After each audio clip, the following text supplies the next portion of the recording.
आपको जो है ना, पित्त प्रकृति के लोगों को मालिश भी करना है, व्यायाम भी करना है। बच्चों के लिए तो सिर्फ मालिश है, आपके लिए मालिश भी है, व्यायाम भी है। तो अब आप में कई बार कंफ्यूजन ऐसा होगा कि व्यायाम पहले करें कि मालिश पहले करें।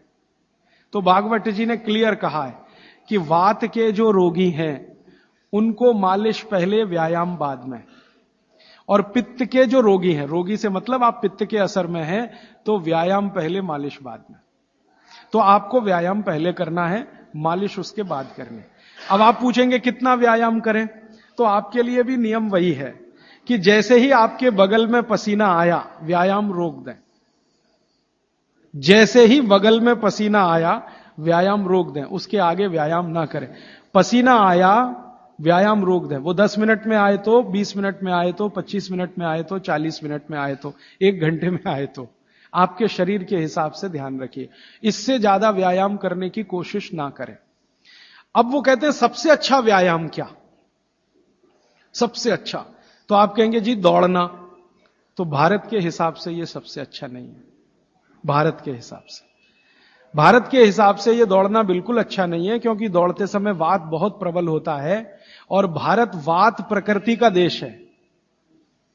देशों की प्रकृति होती है वात प्रकृति, क्योंकि गर्मी है, ज्यादा इलाके में गर्मी है, वात प्रकृति का देश है, रुक्ष देश है।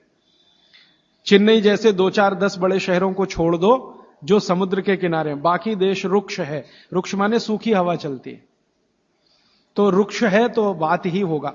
तो वात प्रकृति का देश है, इसलिए दौड़ना तो यहां बिल्कुल निषिद्ध है। दौड़ना तो नहीं, रनिंग तो बिल्कुल नहीं, वो ट्रेडमिल पे दौड़ें वो भी नहीं, एक्सरसाइजर लाके उस पे भी दौड़ें बिल्कुल नहीं। वो कहते हैं कि ऐसे व्यायाम जो स्लो हैं, जिनमें वायु ना बढ़े, तो सबसे अच्छा उन्होंने बताया सूर्य नमस्कार आपके लिए। अब आप चाहे आसन के रूप में माने या उसको व्यायाम के रूप में माने, तो सूर्य नमस्कार आपके लिए सबसे अच्छा है। तो आप सीख लें सूर्य नमस्कार, किसी ने सीखा है वो दूसरे को सिखा दे, नहीं तो इस पर अलग से एक आप सेशन कर सकते हैं, सूर्य नमस्कार।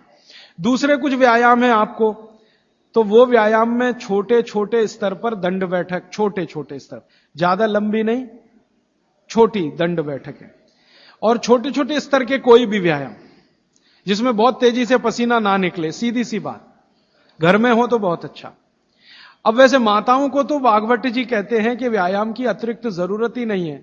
अगर वो रसोई घर के भोजन में लगी हैं तो बहुत सारे व्यायाम आपके वहीं हो रहे हैं। जैसे चक्की चला रहे हैं तो बहुत अच्छा है, सिलबट्टे पे चटनी बना रहे हैं तो बहुत अच्छा है। आप कहेंगे हम करते नहीं है, मैं प्रेरणा दे रहा हूं, करने लगे आप। मिक्सी का उपयोग कम करें, सिलबट्टे का ज्यादा करें, चक्की का उपयोग ज्यादा करें, मिक्सी का उपयोग कम करें।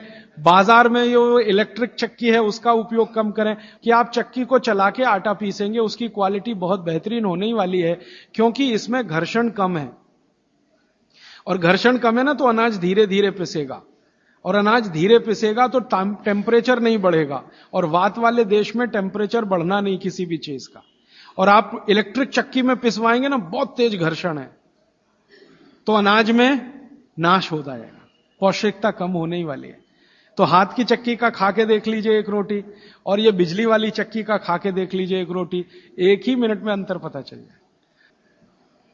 आप लाएंगे चक्कियां तो क्या होने वाला है, वो जो बनाने वाले कारीगर बैठे हैं पत्थर वाले, उनका कुछ रोजगार तो बढ़े, कुछ रोजी रोटी चले, जो अभी धीरे धीरे बंद हो रही है।